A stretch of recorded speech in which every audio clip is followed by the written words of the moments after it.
In the year 1219, Genghis Khan, citing the brutal murder of Mongol merchants and envoys by the Quoresmian Empire, personally led a massive army on a westward campaign. The Mongol forces advanced in 4 divisions, attacking the cities of Khwarezm. That September, the first Mongol army reached the gates of Otrar. At the sound of war drums, Chagatai signaled the charge, and the Mongol troops surged forward.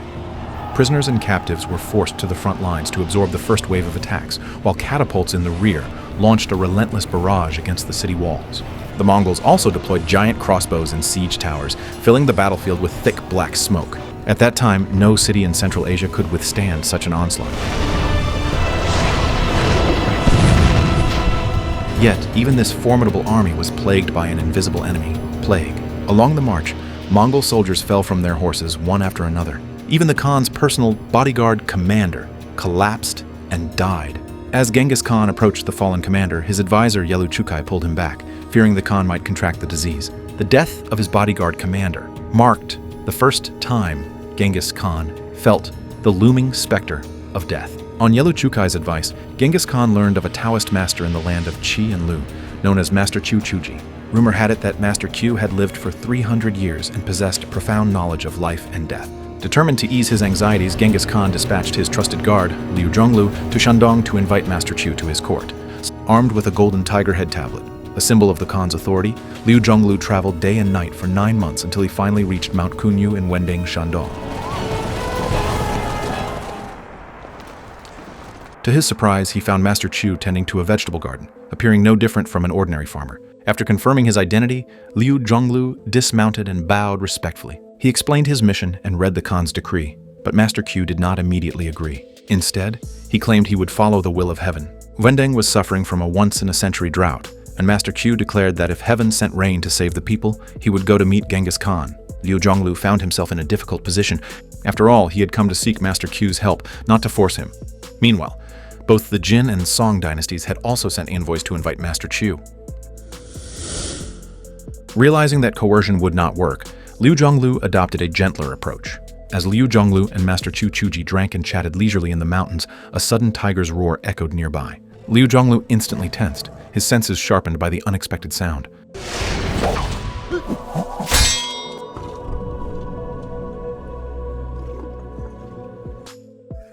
世人都传说，先生300岁了，果然神人。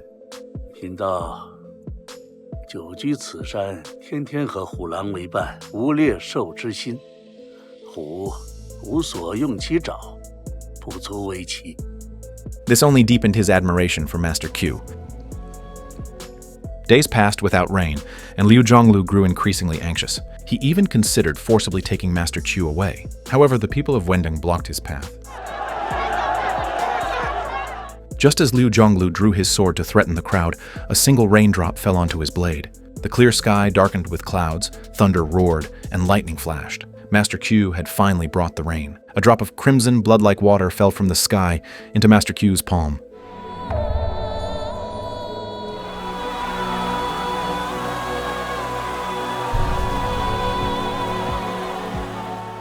The next day, under clear skies, Master Q bid farewell to his disciples. He knew the journey west would be perilous. A 72-year-old man would have to cross deserts and scale snow-capped mountains. 回去吧。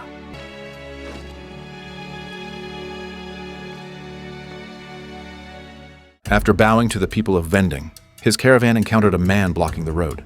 2 cavalrymen charged forward, only to be knocked from their horses.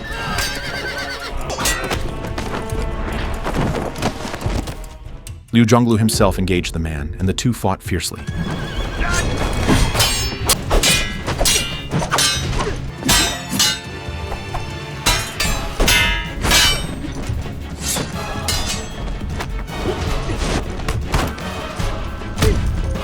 As they separated, archers loosed their arrows. Master Chu dodged into the shed, blocking several arrows, but was still struck by the last one.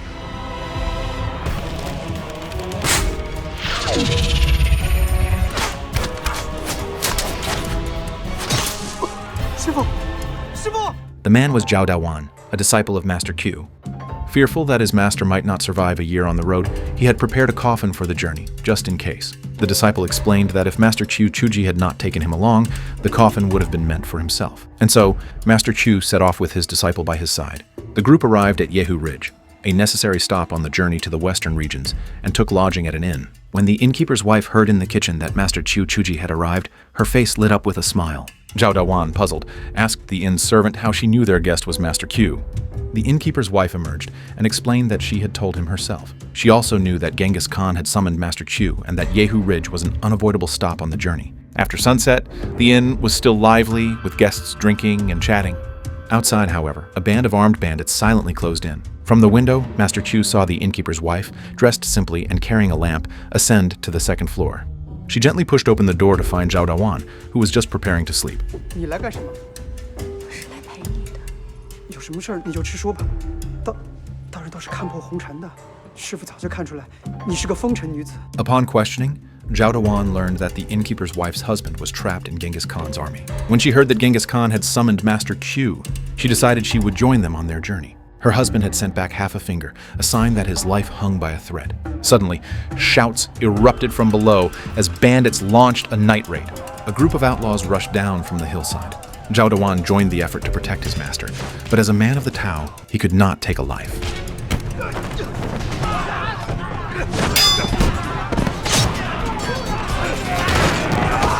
Liu Zhonglu led the fight against the bandits, but the alcohol had clouded his senses, and he was overpowered by two attackers.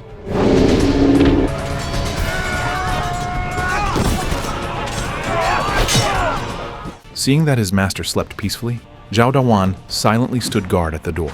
After dealing with the bandits inside the inn, Zhao Dawan went outside.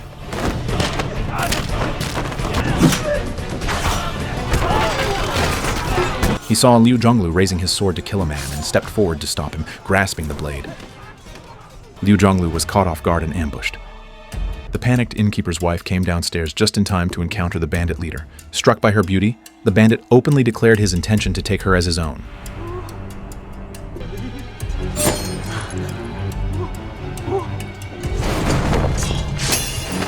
At that critical moment, a whisk broom flashed before the bandits' eyes. Master Q appeared just in time. Though the bandits had already overpowered everyone, their leader suddenly asked Master Q if the move he used was called following the wind, cloud hands. Upon further inquiry, it turned out that the bandit was a fellow townsman of Master Q's senior martial brother, Danyangzi. The bandit explained that he had resorted to a life of crime out of desperation. He had only acted on impulse because of the innkeeper's wife's beauty, intending to take her as his own. Not wanting to offend Master Q, he immediately released her. The innkeeper's wife knelt at once, begging Master Q to take her with them to the western regions. As soon as the group left the inn, it burst into flames.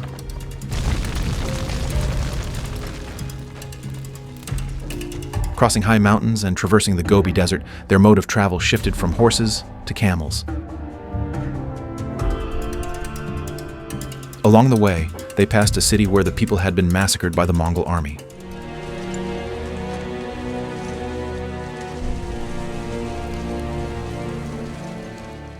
Overwhelmed by grief at the sight of countless bodies, Master Q insisted that every single one be buried before he would continue westward, not a single step further unless this was done.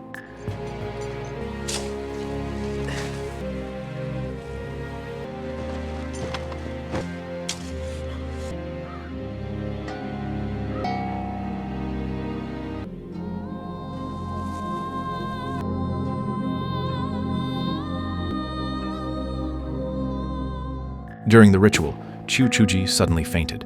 When Master Q awoke again, he found himself lying in a carriage. The group reached a canyon where a band of warriors dressed in white hats and wrapped in scarves appeared.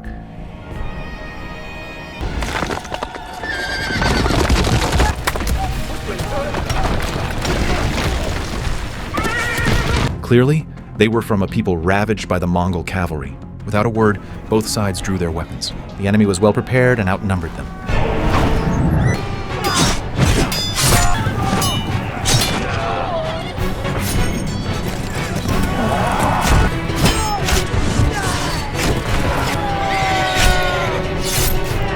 Liu Zhonglu's curved sword was knocked from his hand, and he was thrown from his horse.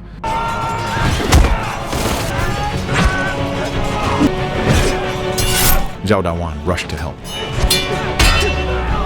Suddenly, a warrior in white stood in front of Chu Chuji, holding a sword and assuming a protective stance. Outnumbered, Liu Zhonglu and Zhao Dawan, though skilled, were overwhelmed.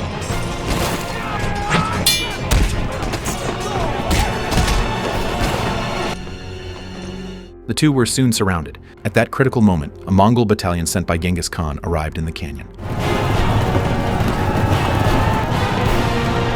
The captured white-clad warriors knelt, awaiting execution. As the executioner raised his blade, Master Qiu spoke up to stop him. Facing those who had just tried to take his life, Master Qiu chose forgiveness. As they spoke, the warriors' families and clanspeople arrived at the canyon. Zhao Dawan drew Liu Zhonglu's sword and cut the ropes binding the captives. Among them was the innkeeper's wife, now disguised as a man, ready to follow Master Qiu to the western regions.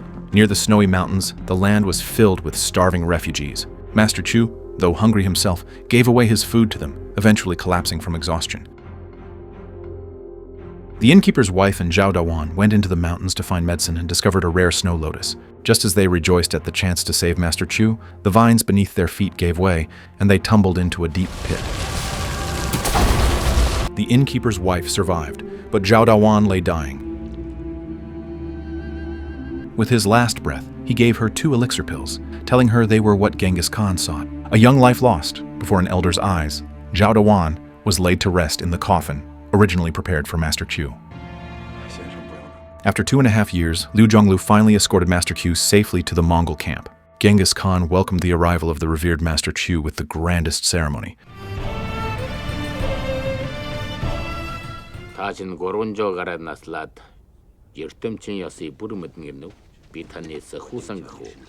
不敢。从文登出发时，70有2，而今70有4。 But when Master Qiu told the Khan he only knew the art of longevity, not the secret of immortality, the Khan's disappointment was palpable. Master Chu Chuji was led to the execution ground after uttering just 2 sentences. Enraged, Genghis Khan stormed out in silence. A silent Khan was the most terrifying of all. Liu Zhonglu quickly rode after the escorting party. Just before the execution, he arrived with the Khan's order. Chu Chuji is an honest man, a true immortal. Genghis Khan commanded that a tent be erected beside his own for Master Qiu so they could discuss the Tao. In truth, Genghis Khan knew there was no elixir of immortality. Otherwise, the emperors of Qin and Han would still be alive. He only hoped Master Qiu could rid his army of the plague. Master Qiu had already devised a solution during his journey. The Mongols, coming from the northern steppes where water was scarce but sunlight abundant, rarely bathed. Along their march, countless unburied corpses rotted, spreading disease. Master Qiu's remedy was simple: frequent bathing, clean clothes, and his secret herbal medicine. With these, the plague will vanish without a trace. Sure enough, after implementing Master Qiu's methods, the plague in the army was brought under control. Not only did he heal the soldiers, but he also cured the prisoners in the dungeons. Yet one of those prisoners, upon waking, seized Master Qiu by the throat. The man knew that even if he recovered, he would only be sent to the front lines as a human shield. Master Qiu's attendant quickly covered the prisoner's mouth. The man's eyes widened in disbelief. His rescuer was none other than his wife, who had traveled thousands of miles from Shandong to the western regions to find him. Their reunion after such a long separation was more joyous than any honeymoon. During a hunt, Genghis Khan's horse was startled by a wild boar, throwing him to the ground. Strangely, the enraged boar did not attack. Puzzled, the Khan hurried back to his tent to ask Master Qiu for an explanation. Master Qiu told Genghis Khan that heaven was protecting him. Heaven wanted the Khan to know that reducing slaughter would prolong his life, for heaven does not take life lightly. Genghis Khan knew that for 2 years Master Qiu had been urging him to end the wars. The Khan had listened, but he was not yet ready to issue an order to stop the killing. The city of Balk still resisted fiercely, not only refusing to surrender, but secretly gathering forces to fight back. Enraged, Genghis Khan ignored Yelu Chukai's desperate pleas and decided to crush Balk. The vast Mongol army descended upon the city, launching a ferocious assault. The overwhelming offensive engulfed Balk in thick black smoke and towering flames.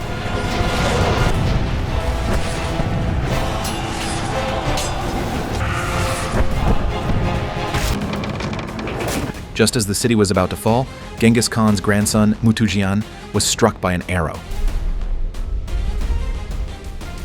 Furious, the Khan personally loaded a stone into the catapult, signaling his resolve to annihilate the city. Balk was soon engulfed in fire and destruction. Master Qiu looked upon the empty camp with deep disappointment. His efforts had been in vain. Watching Genghis Khan return from battle, Master Q decided to leave. Outside the Khan's tent, he bid farewell. His impassioned words left Genghis Khan lost in thought. The Khan had seen how the soldiers longed for home, how even the war horses faced east into the wind. The next day, Master Q left alone. Yelu Chukai rode after him, delivering the news. Genghis Khan had finally issued the order to stop the killing and return east. As the order spread through the camp, a prisoner who had been spared execution found his wife missing.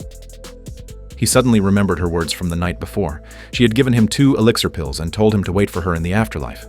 Sure enough, she was determined to assassinate Genghis Khan. Disguised as a maid, she presented 2 bowls of wine, dissolving the elixir into the drink, and drank one herself. Just at that moment, her husband burst in. Because she didn't understand Mongolian, she was unaware that the Khan had already issued the order to stop the killing. Just as Genghis Khan was about to drink the poisoned wine, Hulan Fei drank it instead. Их хааны нар шингэх газар таанчгал. Би явж. Дийлэхгүй боллоо. Хаантаа миний хүүрийг нутагт хүргээрэй. Арштаа миний үлдсэн хасыг. Чөмийг их хаант өгөөч. Chagatai drew his sword to kill Master Q, but Liu Zhonglu blocked him. Master Q drove his staff into the ground and declared he could revive Hulan Fei. When the staff sprouted, she would live again, on the condition that the Khan kept his promise to stop the killing. But as soon as Master Q left the tent, Chagatai urged his father to revoke the order. He wanted to raze Balk to the ground to avenge his son, Mutu Jian. Genghis Khan heeded his son's words, and the Mongol cavalry set out once more.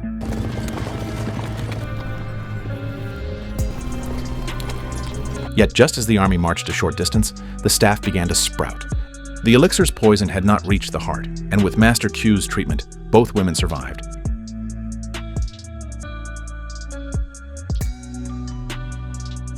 Genghis Khan seemed to hear Hulan Fei's call and turned his horse back toward the camp. Seeing his beloved consort brought back to life, he remembered Master Q's tireless counsel over the past 2 years. Finally, he made up his mind and ordered the army to return east. The Mongol soldiers, away from home for 6 long years, cheered with excitement. They were finally going home.